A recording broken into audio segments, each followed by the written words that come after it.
এই রাস্তাটা আমার হাতে সুতো, ওর হাতে সুতো, ঠিক আছে? তখন দেখ একটু স্কার্টটা দাও। থ্যাংক ইউ, ধরো।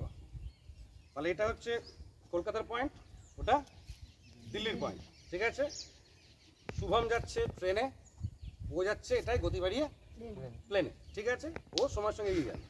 আচ্ছা, এইবার আমি এই সময়টাকে যেমন করে ঘড়িতে স্প্রিং গুটিয়ে দেয়, আমি যদি গুটিয়ে নিই তাহলে তো একটা জায়গাতেই হলো এটা। এতে কি এই ওড়নাটা বা স্কার্ফটার দূরত্ব মানে লেন্থ কমে গেল? লেন্থ তো কমলো না, শুধু গুটিয়ে গেল এক জায়গায়। দেখো লেন্থ কিন্তু একই আছে। অর্থাৎ গতি এই মানে এই নয় যে গতি শুধু একমুখী হবে। তুমি যদি চক্রাকার নিজের চারিপাশে সেই গতি তৈরি করো তোমার কর্মের দ্বারা, তো ফর্মুলা অনুযায়ী তুমিও সময়ের সঙ্গে এগিয়ে যাবে। বোঝা গেল কি বলছি আমি? এই উদাহরণটা ঠিক ছিল? সহজ তো তখন দা? Thank you. সো আচ্ছা, কি বলছি তাহলে? কি হচ্ছে যে যে সময়ের সঙ্গে মনে হচ্ছে যে আমি পিছিয়ে আছি, বাকিরা এগিয়ে গেল, বিশ্বাস করো যারা এগিয়ে গেল তাদের গতি বেশি।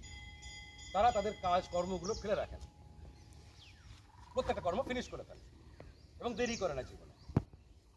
সকাল থেকে শুরু হয়, সূর্য কোনোদিনও দেরি করেছে উঠতে আজ পর্যন্ত, এবং তারপরে সে তার দেরিটা সে কাদের উপর চাপায়? প্রথম চাপায় বাবা মা, তোমার জন্য আমার কিছু হলো না। তারপর চাপায় বন্ধুবান্ধব বা সরকারের, রাষ্ট্রের উপরে, যে আমাদের দেশ কিছু করে দেয় না, আমাদের রাষ্ট্র কিছু করে দেয়। এখান থেকেই বিজ্ঞানী হচ্ছে, এখান থেকেই সব হচ্ছে, অথচ তুমি দোষ দিয়ে বসে আছো দেশের। আমাদের সময় বেকারত্ব করে চাকরি নাই। আমার গতি, আমার নিজের গতির সমস্যা, কারণ আমাকে কেউ বোঝায়নি যে গতিটা বাড়ালে আমি সময়ের সঙ্গে এগিয়ে যাই। ক্লিয়ার? তুই বুঝতে পেরেছিস প্রিন্স কথাটা?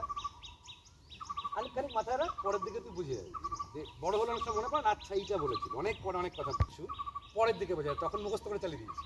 পরের দিকে আচ্ছা আর একবার দিলে ওই ক্লাসটা ফাটিয়ে পরীক্ষা দেবো, তাই না? তাই মনে হয় না? এখন যদি এখন আর একবার মাধ্যমিক দেওয়া যেত রে মা, হ্যাঁ একটা নাম্বার কাটা যাবে না, তখন তো না বুঝে করেছি। কারণ আমরা যে বুঝতে পারি না তার বড় কারণ হচ্ছে ভালো শিক্ষকের অভাব। ভালো খারাপ ছাত্র বলে একটাও হয় না গোটা দুনিয়া, খারাপ ছাত্র বলে কিচ্ছু হয় না, কিন্তু খারাপ গুরু বলে প্রচুর হয়। যে সেটা একদম ধ্যার ধারে ফেল করছে তার ভালো গুরু জোটে না। আর আমাদের মস্তিষ্ক এমন, আমাদেরকে বুঝিয়ে দিলে আমরা বুঝি না, কীভাবে বোঝাবো?